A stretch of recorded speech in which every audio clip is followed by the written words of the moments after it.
Deputy Edna Condor dito sa Cataraman. Support niyo po yung kanyang channel.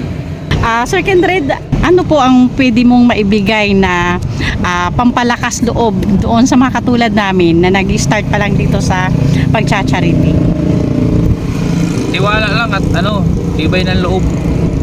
Minsan samahan natin ang kapal ng mukha. Pero in a nice way, hindi yung kapal ng mukha na Nagarapalan talaga. na ang dating. Umabot ka na ba sa point na pati family mo na sacrifice para sa advokasya mo na ito? Magandang morning po sa ating lahat.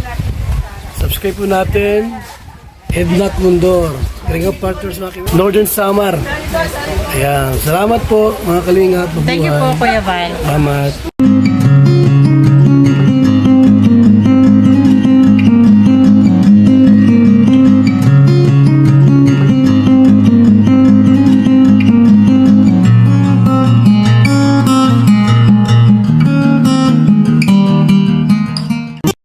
Sir Kindred, good morning. Pwede may istorbo sandali? Pangilang punta mo na to dito sa Katarman, Northern Samar? Pangalawa lang, ano? Itong area na to, itong probinsya na to. Pero sa bakit kung madadaanin sa labas lang. Pag papunta ko, nagbabaylan lang naman ako. Pero itong Cataraman, pangalawang punta ko pa lang dito. Okay. So hindi mo pa nalibot yung buong Katarman dito, yung lugar namin, ano? Maraming sabi ni Joey, sabi ni Husky, marami daw silang mga scout dito na mga dapat tulungan. Sabi ko sana ako laging maluwag para pwede ako mag-stay dito kahit umagal. Sana nga, ano, Sir Kindred? Para lahat ng mga scout dito mapuntahan ko din. Oo nga. Kasi sa totoo lang, Sir Kindred, marami pong naghihintay. na yung medyo matagal lang hindi pa namin nababalikan. Kapag yung pagkagala ko kasi depende din sa aking budget. Kasi hindi naman pwedeng iasa mo lahat ng sponsor. May mga nagbibigay naman tayong mga sponsor, pero kung aasa ka doon at hindi ka gumawa ng sarili mong kilos dapat sa ganitong trabaho, kailangan talaga dito may pera ka. Meron kang sariling bukod sa mga binibigay ng sponsor. Mas magastos talaga yung pagbablog na kung magta-travel ka sa iba't ibang lugar, di ba? Magastos sa lahat. Yeah. Itong ginagawa ko na sinasabi nilang ang sarap lang ng buhay ko pag-gala-gala, hindi nila alam kung gaano kahirap. Yung pamasahe pa lang, itong pagtawid ko dito sa Samar pabalik, kailangan ko dito ng 10,000 balikan makabalik ng Manila. So yung 10,000 na yun, malaking bagay na yun kung gagamitin mo. Kailangan natin lumayo.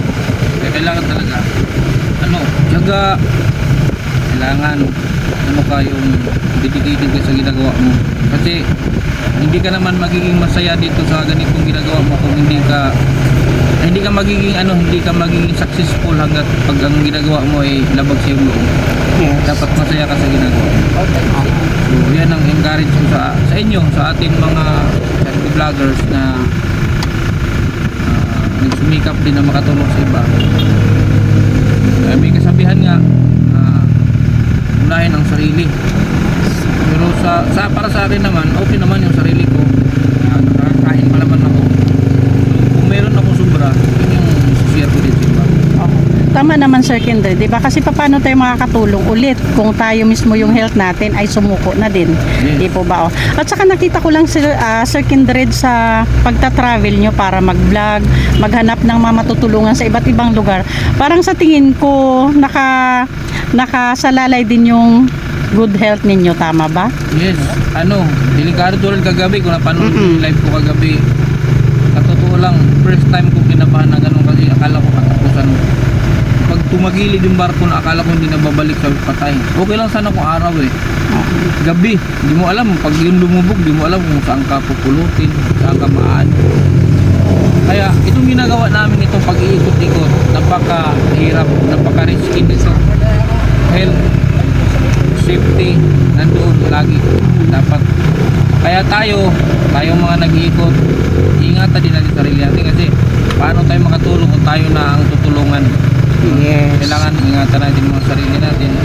Kapag dating sa pagtulong, kailangan hindi yung tutulong tayo, dapat yung karapat dapat din na makatulong tayo, kasi ang pangit naman tingnan na ikaw tumutulong ka tapos numero unong ikaw ang dapat tulungan.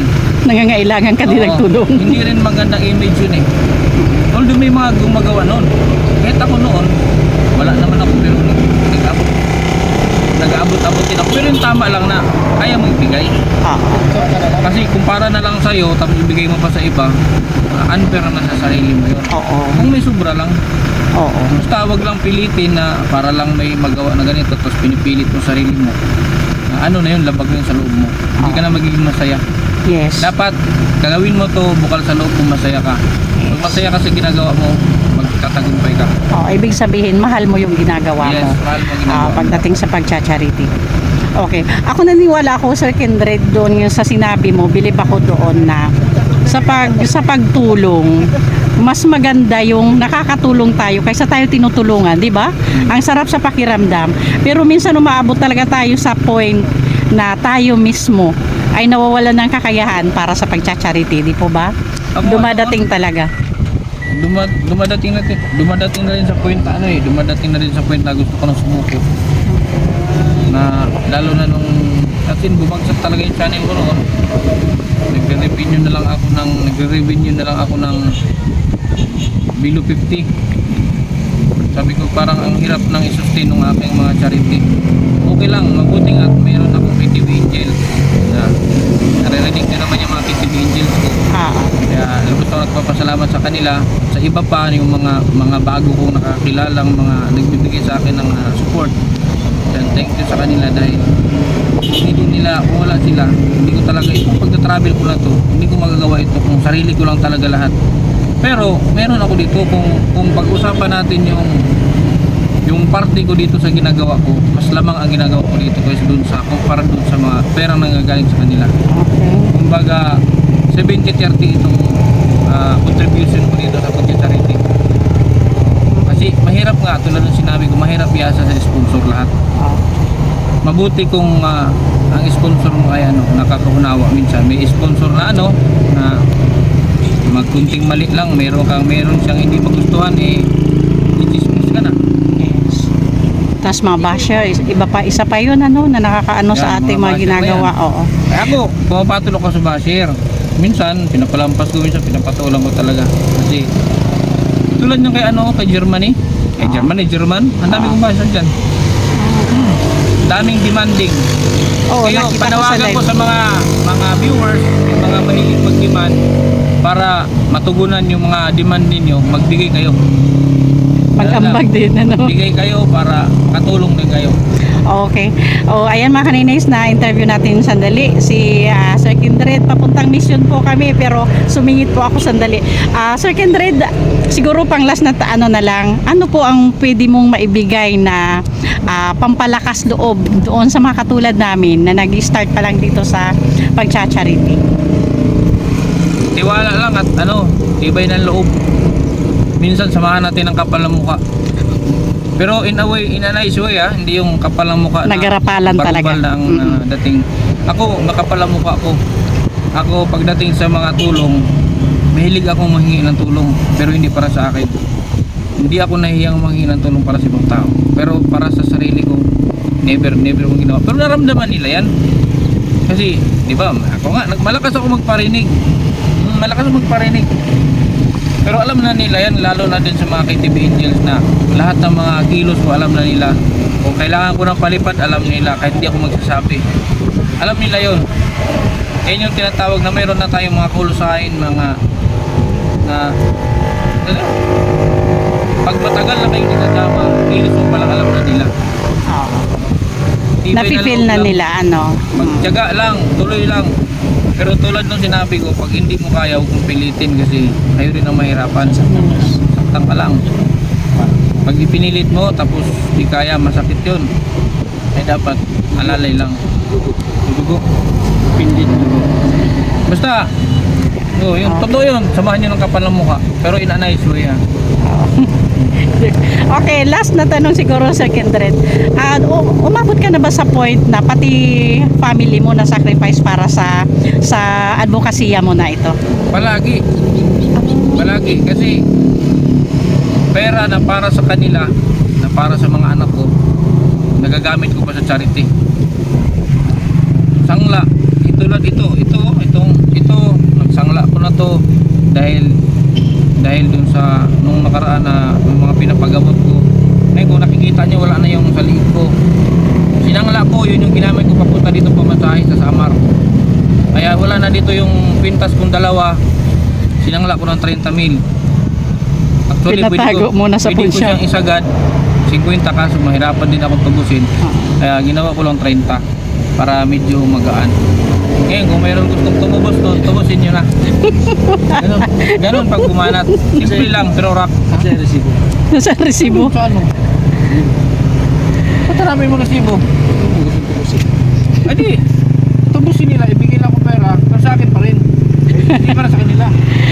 Okay, Sir Kindred, thank you so much sa good vibes oras. lang po. Huwag tayong masyadong seryoso kasi ang pagsasarete minsan, pag siniseryoso, nakakalungkot. Dapat haluan natin ng good vibes para ang mabalance natin yung naramdaman nating pagod. Huwag puro huwag puro seryoso. Seryoso. Okay, thank you Sir Sir Kindred sa oras at napagbigyan mo Support niyo ako po kahit si, alis na ano? tayo. Edna Condor po. Yan, si Deputy Edna Condor dito sa Kataraban. Support niyo po yung kanyang channel. Marami na po sila dito na scout. Hopefully mapuntahan ko lahat. Sana mapuntahan ko lahat yung mga scout nila dito para makilala tayo dito, lalo nating mapalaganap ang Kalingap. Makilala ang Kalingap sa buong Pilipinas. Yun lang. Okay. Thank you Sir Kindred. Sir Kindred. Ay, hello young boy. Ay, di kasama no? Di. Okay, babos. Goodbye, ma. Oy, ma, ikaw talaga. Nauti ka. Ayun, ay mga kaninis kasama natin ngayon sa mission natin. Yaski TV, Shout out po mga Nelson TV official, and of course our Amba. Nang isnab si Amba. Good morning. At syempre si Sir Kindred kasama natin. Nang-ambos lang ako ng interview mga kaninis. At least sa pagbigyan naman. Papunta kami ngayon sa ano. Tingin ako ng bubog. Babalikan ni Sir Kindred si ang German na minsan na niyang nabisita nung unang punta niya dito. Okay mga kanaynais, bye for now. Thank you.